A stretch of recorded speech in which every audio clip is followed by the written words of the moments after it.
Эта девушка обнаружила, что она всего лишь робот, созданный технологической компанией. Кроме того, она случайно убила друга-мужчину, который пытался навязаться ей в жены. Ей казалось, что ее счастливая жизнь полностью рухнула. Сможет ли робот выбраться из-под контроля и вернуть свою свободу? Посмотрим американский фильм 2025 года. Айрис – красивая молодая женщина, делающая покупки в супермаркете. Она замечает обычного парня по имени Джош. Ее мир словно электризован, словно ударила молния. Джош робко смотрит на нее, еще более взволнованную, чем Айрис. Они влюбляются с первого взгляда. Вскоре после подтверждения своих отношений, они получают приглашение от друга Джоша на отдых на вилле в пригороде. В компании 4 мужчин и 2 женщины, 3 пары. Айрис чувствует сильное напряжение, думая, что ее друзьям не нравится Джош. Но она не хочет расстраивать парня и старается улыбаться. Парень Кэт – бородатый мужчина средних лет по имени Сергей. Эта расслабляющая вилла на берегу озера принадлежит ему. Он из богатой семьи и даже купил землю на берегу озера, чтобы уединиться. Кроме Кэт и ее бойфренда, пухлый друг Джоша Илай приводит своего высокого спутника Патрика. Айрис старается не участвовать в сборище, но заставляет себя улыбнуться. Вечером они собираются поесть и пообщаться. Патрик вспоминает свою первую встречу с Эллаем на Хэллоуин. Оба были в смешных костюмах. Это была любовь с первого взгляда. Многие не понимают любви с первого взгляда, считая, что это просто влечение к красоте. Но Айрис понимает чувства Патрика, никогда не забывая тот день, когда она встретила Джоша.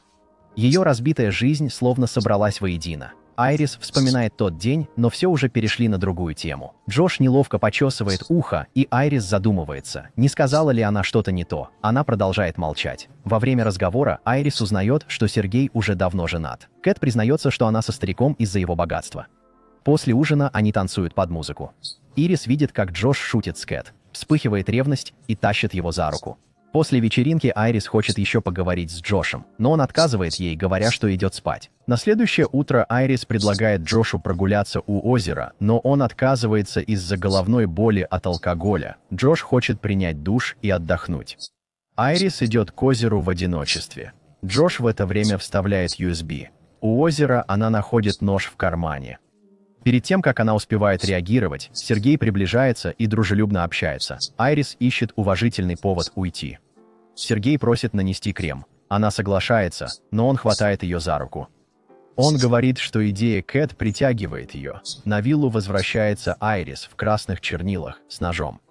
Она объяснила, что была вынуждена и хотела, чтобы он остановился. Айрис ударила Сергея, он прижал ее к себе. Она ударила его ножом в шею, боясь, что он убьет ее, и она больше никогда не увидит Джоша. Пока она объясняет, Джош приказывает ей спать, раскрывая личность робота. Джош и группа привязывают ее к стулу из-за ошибки в программе, после чего Илай вызывает полицию на место. После успокоения Джош будит Айрис и говорит, что верит ей, так как она не может лгать. Он рассказывает, что она секс-кукла, робот. Джош показывает Айрис планшет и меняет языковой режим. Он думает, что шутит про любовь с первого взгляда для эмоциональной поддержки. Айрис осознает, что теряет контроль, а ее детство – всего лишь программа.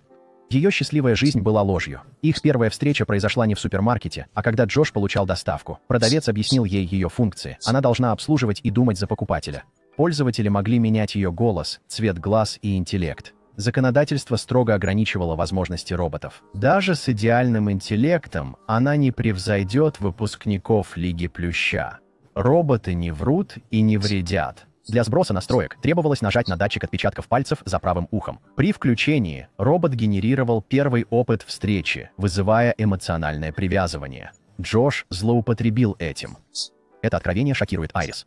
Ее чувства были неискренними. Айрис просит Джоша отвезти ее домой, но он отказывается. Кэт спрашивает, почему он не помогает Айрис. План по убийству Сергея. Айрис подслушивает и готовится к нападению. Когда Джош возвращается, она лежит на полу, на него нападают, и Айрис забирает планшет управления, велев Кэт позаботиться о Джоше. Илай сообщает полиции, что они связали неисправного робота. Айрис сбежала. Илай спрашивает у Джоша, что случилось. Джош признается, что изменил настройки Айрис, позволив ей причинять вред, и они планировали убить Сергея за его богатство. Им пришлось признать правду Илай момент побега Айрис. Раскрою, что деньги ими были поделены, их ждали последствия. Илай хочет долю для Патрика, но Джош отказывается, сказав, что он робот. Кэт утверждает, что у Айрис есть планшет управления. Они ищут Айрис в лесу. Айрис максимально использует свой интеллект, планируя побег. Она вспоминает, что планшет подключается к устройствам Джоша, включая его машину. Она должна обойти Джоша и вернуться на виллу. Айрис скрывается от Илая и Патрика, узнав, что Джош настроил ее на вред. Шокирована тем, что Патрик знает, что он робот, и любит Илая. Как раз в этот момент панель управления внезапно зашумела, обнажив Айрис. Илай тут же выстрелил в нее, но его прицел оказался неточным. Им оставалось только бежать за Айрис. Илай скоординировал свои действия с Патриком, сумев прервать ее бегство и успешно затащить в яму с грязью. Затем оба одновременно бросились к пистолету. После короткой борьбы Айрис нажала на курок, и Илай рухнул на нее сверху. Айрис обернулась, чтобы извиниться перед Патриком, ведь она понимала, что у роботов тоже есть эмоции. Но времени терять было нельзя, и она тут же побежала к машине Джоша. Оказалось, что машина блокируется двойной системой, требующей голоса Джоша. Айрис настроила свой голос, чтобы запустить машину. Однако защитная система автомобиля справилась с Айрис безупречно. Не имея другого выхода, Айрис продолжала настраивать свой голос, а Джош взял камень и с яростью разбил им стекло машины. В последнюю секунду ей удалось разблокировать машину. Машина даже переехала ногу Джоша, когда уезжала. Сработала сигнализация. Оказалось, что Джош побежал обратно в особняк, чтобы взять свой телефон. Он сообщил системе об угоне машины и запросил дистанционное отключение. Айрис теперь застряла там и не могла выбраться. Позже ее позвонил Джош, чтобы помириться. Он пообещал свалить всю вину за смерть Илая и Сергея на Патрика. Тогда они смогут счастливо жить вместе.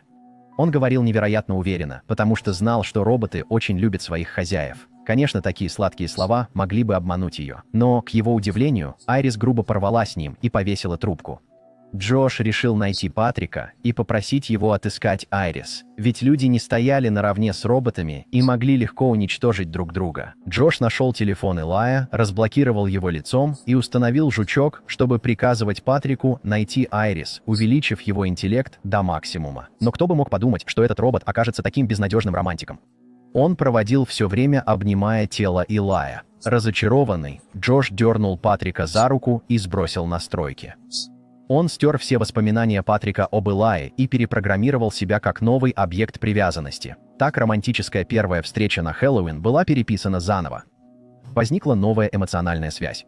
Тем временем Айрис, пытавшаяся разбить окно машины, была поймана с поличным патрульными полицейскими. Она быстро перешла на другой язык, притворившись немкой, которая не понимает по-английски. Но офицер спросил ее, может ли она говорить по-английски. Поскольку роботы не могут лгать, Айрис вынуждена была признать свое умение. Но она всегда говорила на немецком, сбивая офицера с толку. Он попытался разобрать ее слова и догадался, что она приехала из особняка на берегу озера. Хотя он не понимал по-немецки, но заметил в машине нож и сразу понял, что что-то не так. Он тут же усмирил Айрис. Как раз в тот момент, когда он собирался вести ее на допрос, на сцену выскочил Патрик. Он выхватил у офицера пистолет и нанес серию ударов, разбив ему лицо. Затем, не раздумывая, он с помощью панели управления перевел Айрис в спящий режим. Патрик быстро отвез полицейскую машину обратно в особняк, прихватив с собой Айрис. Увидев это, Джош и Кэт были ошеломлены. Они осмотрели багажник и обнаружили внутри труп офицера. К этому моменту ситуация вышла из-под контроля. Кэт начала собирать вещи, готовясь забрать свою долю и бежать. Надежды скрыть убийство Сергея больше не было. Теперь Илай был мертв, и полицейский тоже. Оказалось, что Кэт обманула даже Джоша. Сергей не был членом русской мафии. Он был обычным парнем, разбогатевшим на выращивании пшеницы. Услышав это, Джош пришел в ярость и преградил Кэт путь к бегству. Он не хотел, чтобы она бросила эту затею. После нескольких неудачных попыток остановить ее, он приказал Патрику сдерживать ее, но никто не ожидал, что робот может взбеситься. Не раздумывая, Патрик ударил Кэт ножом прямо в грудь, мгновенно убив ее. В этот момент Джош уже даже не паниковал. Тем вечером Патрик приготовил Джошу ужин и заковал Айрис в наручники. Когда Джош разбудил ее, он обвинил во всем ее. Он считал, что просто хотел наказать преступника, но в итоге оказался в переделке. Джош вел себя скромно, живя в маленькой квартире и с робот-подружкой. Айрис заверила его, что понимает его лучше всех. Даже миллионы украденных долларов не могли скрыть его неудач. Услышав это, Джош вышел из себя. Он снизил интеллект Айрис до нуля и приказал ей прижечь руку свечой. Роботы, созданные для того, чтобы служить людям, чувствовали боль почти как настоящие люди. Айрис вынуждена была терпеть агонию, пока компания по производству роботов не сообщила Джошу о прибытии через полчаса. Пока разговаривал по телефону, рука Айрис уже горела. Джош попросил Патрика потушить огонь и сказал, что пора покончить со всем. Джош приказал ей выстрелить себе в голову. Как бы она ни сопротивлялась, она не смогла противиться приказу. К моменту прибытия представителей компании, Джош уже придумал отличную ложь и переодел Патрика в форму мертвого полицейского для помощи. Он сказал им, что они с Кэт влюблены друг в друга, но Айрис узнала об этом и сошла с ума от ревности. К счастью, офицер Патрик подоспел как раз вовремя, чтобы пустить ей пулю в голову. Двое сотрудников не были там, чтобы расследовать преступление, но один из них, будучи любопытным, спросил Патрика: «Я вас раньше где-то видел?» Испугавшись, что его ложь может быть раскрыта, Джош быстро сменил тему, сказав, что хочет побыть один. Сотрудникам ничего не оставалось, как уйти, прихватив с собой Айрис. Ему сказали ждать и проверить данные в журналах памяти Айрис, чтобы подтвердить рассказ.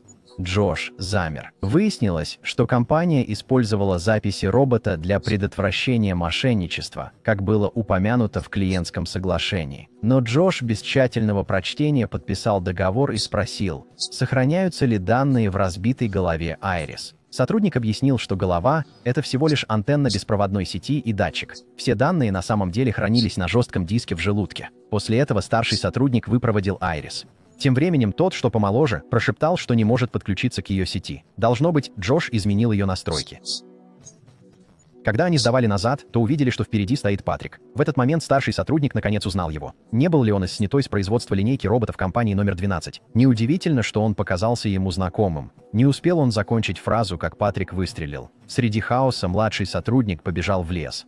Патрик погнался за ним, но внутри фургона внезапно активизировалась Айрис.